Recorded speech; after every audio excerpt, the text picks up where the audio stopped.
빌립보서의 핵심 주제는 기쁨입니다. 빌립보서를 보면 기쁨 또는 기뻐하라라는 단어가 16번이나 기록되어 있습니다. 대표적인 것이 빌립보서 4장 4절에 주 안에서 항상 기뻐하라, 내가 다시 말하노니 기뻐하라라는 말씀입니다. 기뻐하라, 또 기뻐하라, 그렇게 기쁨을 강조하고 있는 것이죠. 바울은 진짜 기뻐서 기쁨이 넘쳐나서 편지 수신자들에게도 기뻐하라라고 권면하고 있는 겁니다. 그런데 이것은 참 놀라운 사실입니다.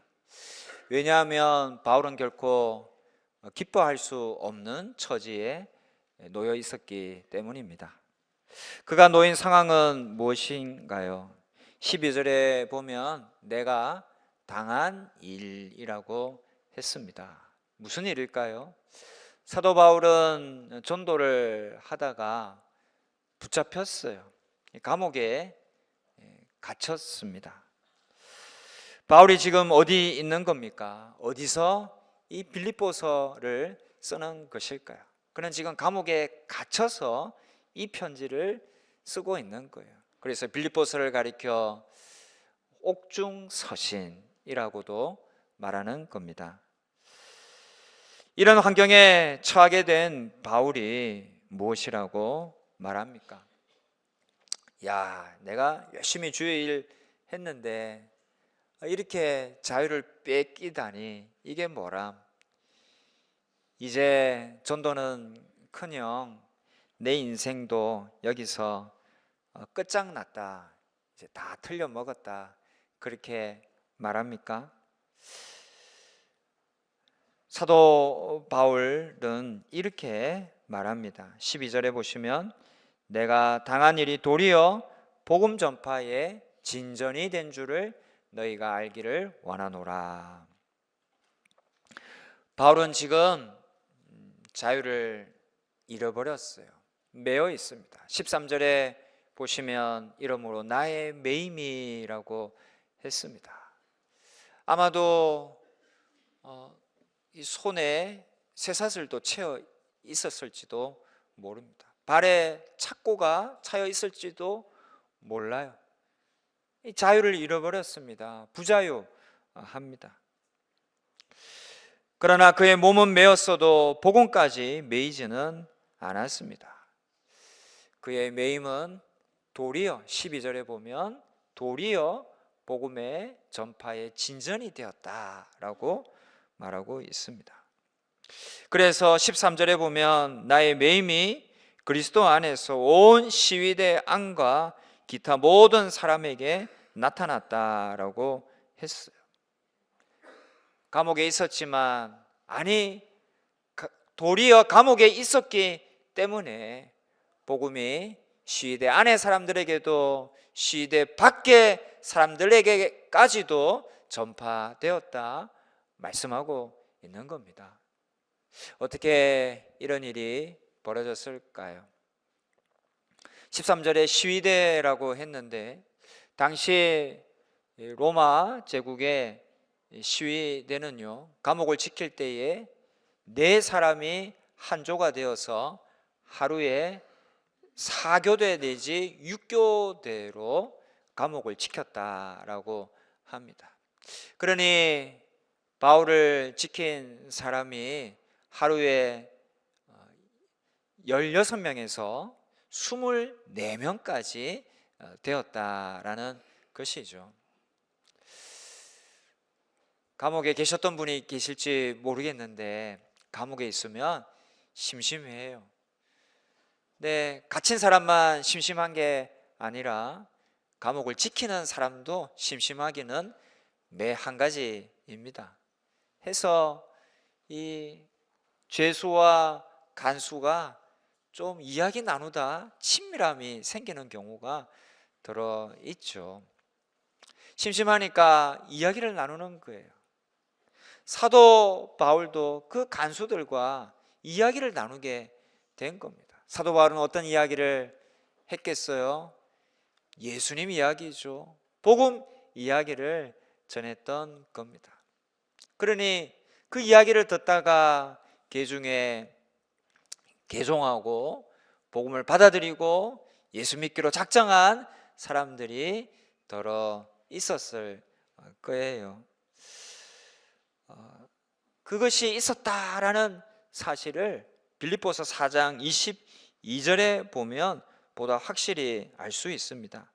바울과 함께 문안에 동참하고 있는 사람 중에는 가이사 집 사람들 중 몇이다라고 기록하고 있기 때문입니다. 가이사는 로마 황제의 칭호입니다. 로마 사회에 직간접으로 영향을 끼칠 수 있는 황제 주변의 사람들이 바울을 통해 그리스도인이 되었다라는 것을 짐작해 하는 구절인 것이죠. 여러분, 어떻게 그들에게까지 복음이 전해질 수 있었을까요? 사도 바울이 그들을 찾아가기란 굉장히 어려운 일이죠.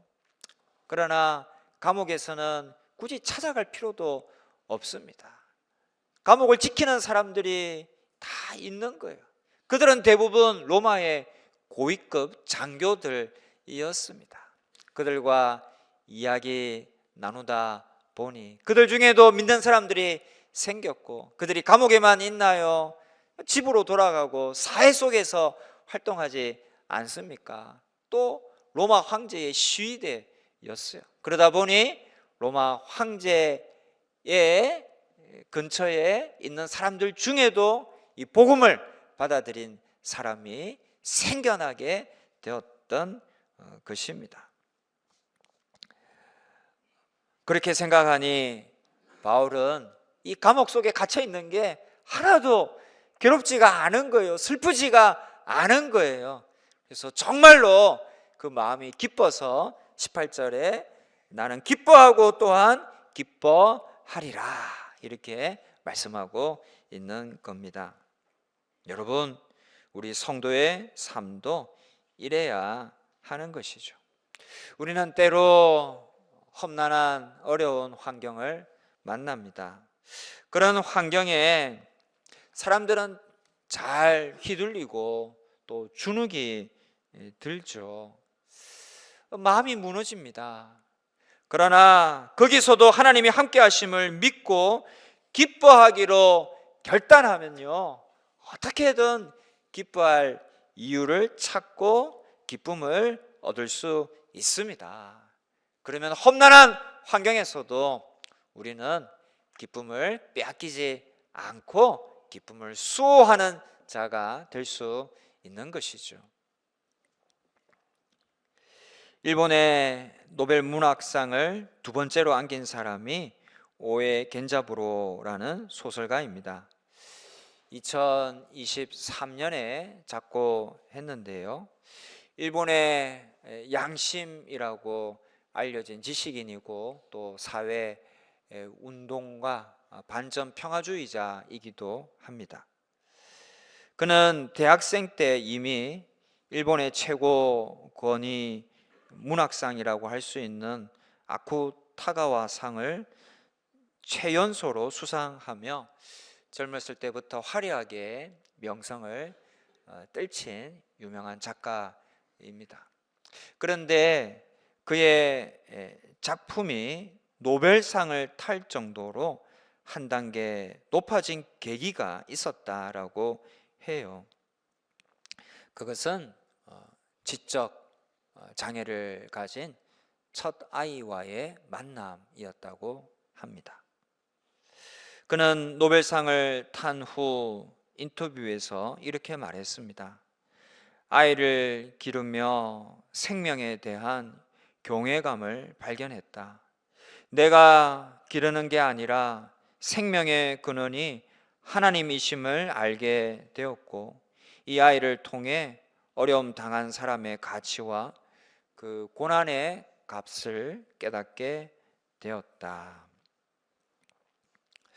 부모가 자녀의 문제에 의연하기란 참으로 쉽지가 않죠. 대부분의 부모는 거기서 넘어집니다. 오해 견잡으로도 잠시는 그러했어요.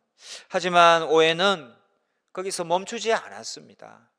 거기서 절망하거나 슬퍼만 하지는 않았습니다. 이유 그는 아들이라는 렌즈를 통해 세상을 보며 남다른 힘있는 필체로 글을 써내려갈 수 있었고 이후에 노벨 문학상까지 타게 되었던 것이죠. 그는 말합니다. 내 글 속에서 생명력이 꿈틀거리게 된 것은 내 아이로부터 받은 영감 때문이다. 이 아들이 내 문학의 새로운 스승이 되었다.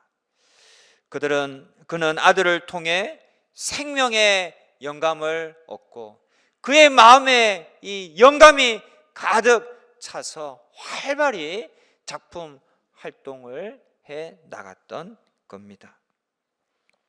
대부분의 사람은 환경에 눌리고 좌절하고 원망합니다. 나쁜 환경에 처했을 때 하나님, 저한테 왜 이러세요? 제가 그토록 섬겼는데 그런 저에게 왜 하필 나에게 이런 어려운 환경이 발생합니까? 불평합니다. 그런데 여러분, 물론 환경의 무게가 결코 가볍지가 않죠. 저도 그런 험난한 환경에 부딪혔을 때 어떻게 반응할지 정말 자신할 수가 없습니다. 그런데 사람들을 보면요, 좋은 환경에서도 도리어 그 좋은 것 때문에 방종해서 무너지는 사람이 있고, 또 어려운 환경이니까 그 어려움에 맞서서 싸우지 못해서 또 무너지는 사람이 있습니다. 반면에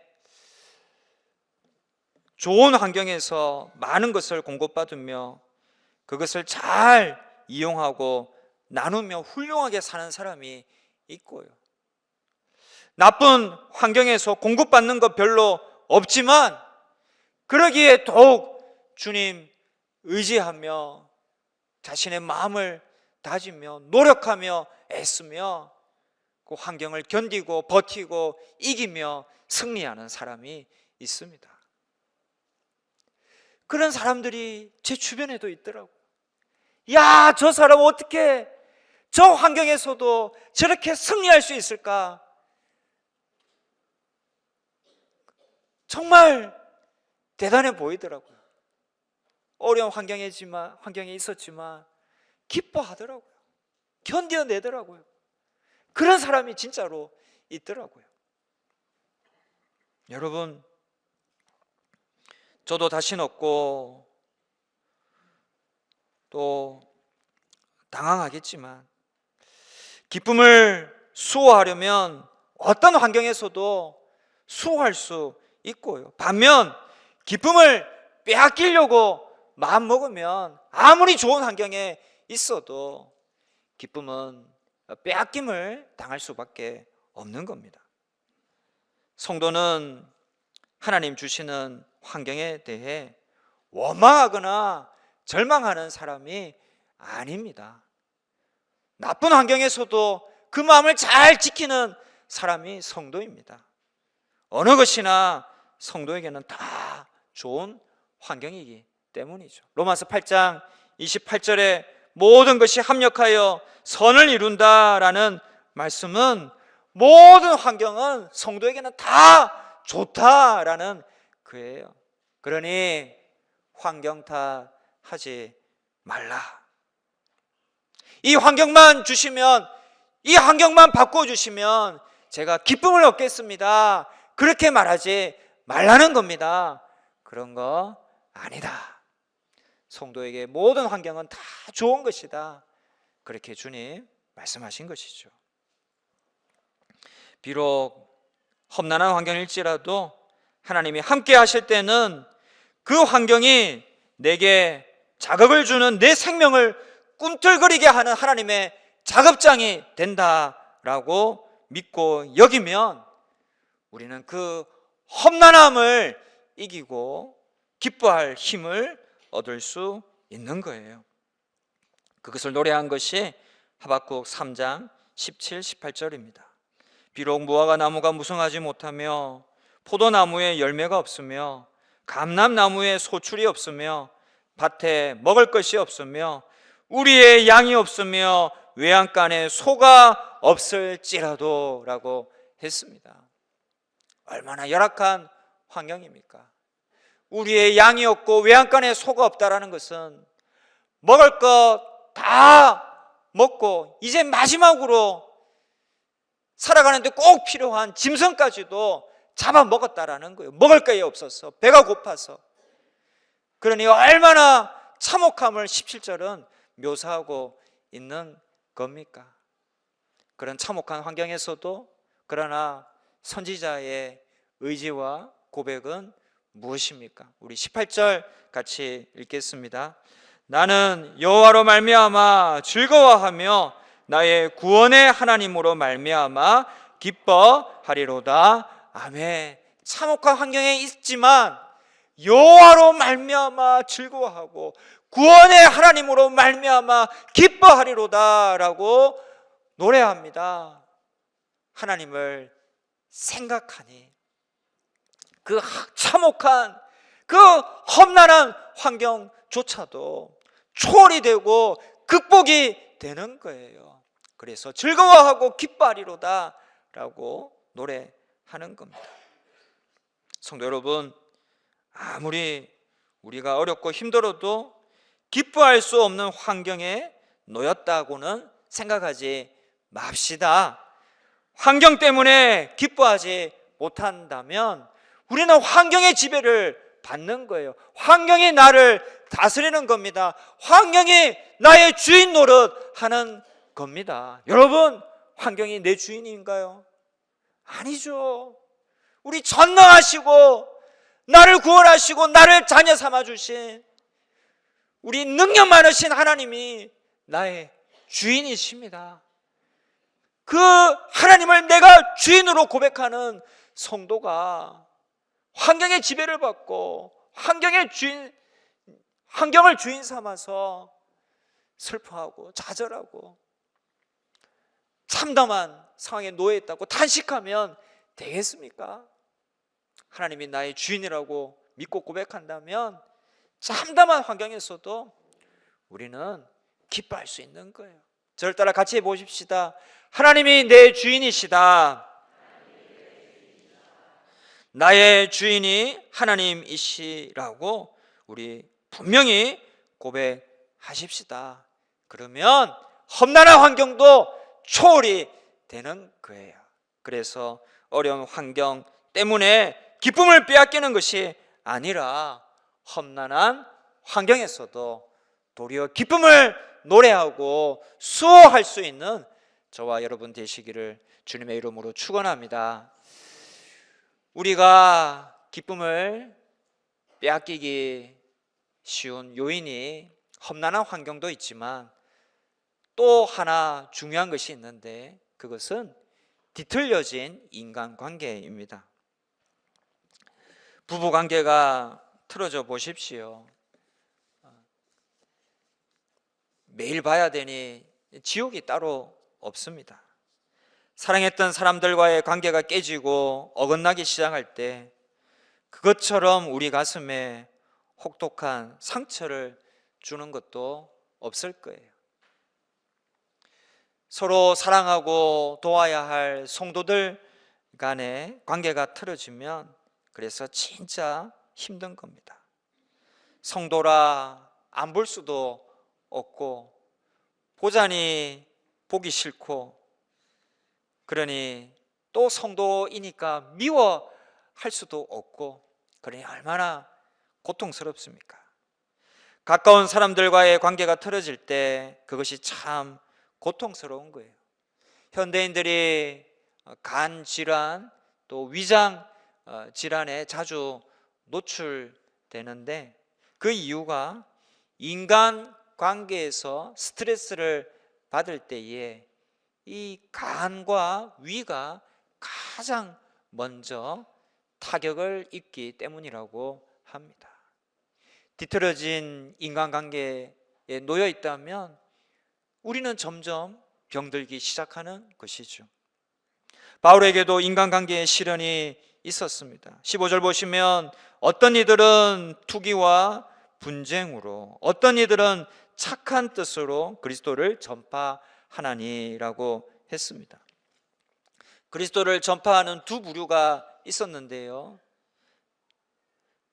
첫 번째는 16절에 보면 이들은 이라고 나와 있습니다. 이들은 15절 후반절에 나오는 착한 뜻으로 그리스도를 전파하는 사람들을 말합니다. 이들은 바울에게 좀 호의적이었어요. 말하자면 친바울파였습니다. 한데 이들만 있었던 게 아니죠. 17절에 보면 그들은 이라고 했습니다. 여기서 말하는 그들은 15절에 나오는, 처음에 나오는 투기와 분쟁으로 그리스도를 전파하는 사람들이었습니다. 이 사람들은요, 17절에 보시면 나의 매임에 괴로움을 더하게 할 줄로 생각하여 순수하지 못하게 다툼으로 그리스도를 전파하느니라 라고 했습니다. 그들은요, 말하자면 바울의 반대파였던 거예요. 그들은 한때는 바울의 동역자이기도 했습니다. 그런데 바울이 감옥에 들어가니까 잘됐다라고 여기며 바울을 더 괴롭힐 목적으로 순수하지 못한 마음으로, 질투와 시기의 마음으로 그리스도를 전파했던 것이죠. 한때 동역했던 사람들, 어려울 때일수록 자기 마음을 이해해 주어야 할 사람들이 그를 향해 등을 돌리고 고발하기 시작할 때에 이 바울이 참 많은 상처와 고통을 받았을 겁니다. 뒤틀려진 인간관계에서 스트레스가 많았을 거예요. 그런데 바울의 고백은 무엇입니까? 그런 인간관계의 시련에도 불구하고 18절에서 바울은 이렇게 말합니다. 같이 읽습니다. 그러면 무엇이냐? 거칠애로 하나 참으로 하나 무슨 방도로 하든지 전파되는 것은 그리스도니 이로써 나는 기뻐하고 또한 기뻐하리라. 아멘. 내가 아픔도 받고 상처도 받을 수 있는 관계이지만 어쨌거나 복음이 전파되고 그리스도가 알려지지 않느냐, 그걸로 나는 됐다. 그러기 위해서 나도 사도가 된 것 아니냐, 나는 괜찮다. 도리어 내가 사도된 목적이 그들을 통해서도 이루어지는 것이니 나는 기쁘고 기쁘다라고 말하고 있는 거예요. 이런 거 보면 바울이 인간이 좀 아닌 것 같아요. 대단한 고백입니다. 그리스도가 전파되면 나는 어떻게 되든 상관없다라는 것이죠. 우리는 살다가 많은 아픔과 상처를 받습니다. 신앙생활 하면서 같은 성도 간에도 상처받고 괴로워하는 경우가 더러 있습니다. 우리가 그렇게 상처를 받는 결정적인 이유는요, 자신의 입장을 최고로 생각하기 때문입니다. 인간관계의 다툼은 그이가 내 입장을 세심히 배려하지 않는 상대방에 대한 서운함, 원망에서 비롯되는 것입니다. 그러나 바울은 자신의 입장을 그렇게 많이 생각하지 않았습니다. 자신이 받을 수 있는 상처에는 별 관심이 없었어요. 바울에게 중요한 것은 무엇이었나요? 그것은 하나님의 입장이었습니다. 하나님의 입장에서 보니까 어쨌거나 복음이 전파되는 거예요. 그리스도가 알려지는 것입니다. 비록 다른 사람이 좀 순수하지 못하고 다툼이 있었고 바울을 괴롭히기도 했지만 그런 모습으로도 그리스도가 전파되는 걸 바울이 보는 겁니다. 복음이 전파되는 되는 데에 꼭 자신만 쓰임받을 이유가 없죠. 다른 사람도 쓰임받을 수 있는 겁니다. 하나님이 나만을 통해서 일하시나 다른 사람을 통해서도 얼마든지 일할 수 있다라고 여긴 거예요. 그것이 하나님 입장에서 보니까 좋은 겁니다. 그래서 기뻐하고 또한 기뻐하리라 라고 말씀하고 있는 것이죠. 그는 대의를 생각한 거예요. 주님의 입장을 최고로 생각한 거예요. 그러니 그 상처받을 수 있는 관계에서도 상처받지 않고 설령 받았어도 그것을 치유하고 기쁨을 빼앗기지 않고 기쁨을 수호하는 사람이 될 수 있었던 것이죠. 여러분, 우리 성도들도 마찬가지예요. 우리 성도도 늘 대의를 생각하는 겁니다. 주님의 입장을 최고로 여기는 것입니다. 그러면 상처받을 수 있는 그런 관계에서도, 시기 질투로 속상할 수 있는 그런 관계에서도 기쁨을, 주님 주신 그 소중한 기쁨을 수호할 수가 있는 것이죠. 우루과이의 국민 시인으로 알려진 마리오 베네데티라는 사람이 있는데요, 그가 지은 기쁨을 수호하라라는 시가 있어요. 그 첫 구절이 이렇습니다. 전쟁터의 참호처럼 기쁨을 수호하라. 전쟁터의 참호는 얼마나 적이 빼앗으려고 공격을 했답니까? 그것을 지키려면요, 정말 죽기 살기로 그 참호를 지켜야만 하는 것이죠. 그렇듯 우리도 죽을 각오로 이 기쁨을 지켜야 하는 거예요. 절대 기쁨을 빼앗기면 안 되는 겁니다. 기쁨을 빼앗기는 것은 천국을 빼앗기는 것과 같기 때문이죠. 천국을 빼앗길 수 있나요? 그것을 놓치면 됩니까? 어떻게든 수호해야죠. 그래서 우리는 기쁨을 반드시 지켜야 하는 거예요. 수호해야 하는 것입니다. 성도 여러분, 우리의 참된 기쁨은 하나님만이 주시는 너무나 좋은 것이기에 이 좋은 것은 항상 노리는 사람이 많죠. 이 기쁨을 빼앗으려는 도적들이 많이 있습니다. 그 중에서도 대표적인 것이 험난한 환경이고 뒤틀려진 인간관계입니다. 여기서 기쁨을 빼앗기지 않고 수호하려면 내 마음이 너무나 중요합니다. 험난한 환경이라도 그것을 하나님이 일하시는 작업장이다 라고 여기는 마음을 지닙시다. 그러면 기쁨을 빼앗기지 않을 수가 있는 거예요. 뒤틀려진 인간 관계 속에서 내 입장을 최고라 생각하지 않고 대의를, 그리고 하나님의 입장을 최고로 여기는 그런 마음을 지닙시다. 그러면 우리 기쁨을 빼앗기지 않을 수 있어요. 전쟁터의 참호처럼 이 기쁨을 수호할 수 있는 겁니다. 그런 마음을 지녀서 기쁨을 빼앗기지 않고 꼭 지켜내고 수호하는 저와 여러분 다 되시기를 주님의 이름으로 축원합니다.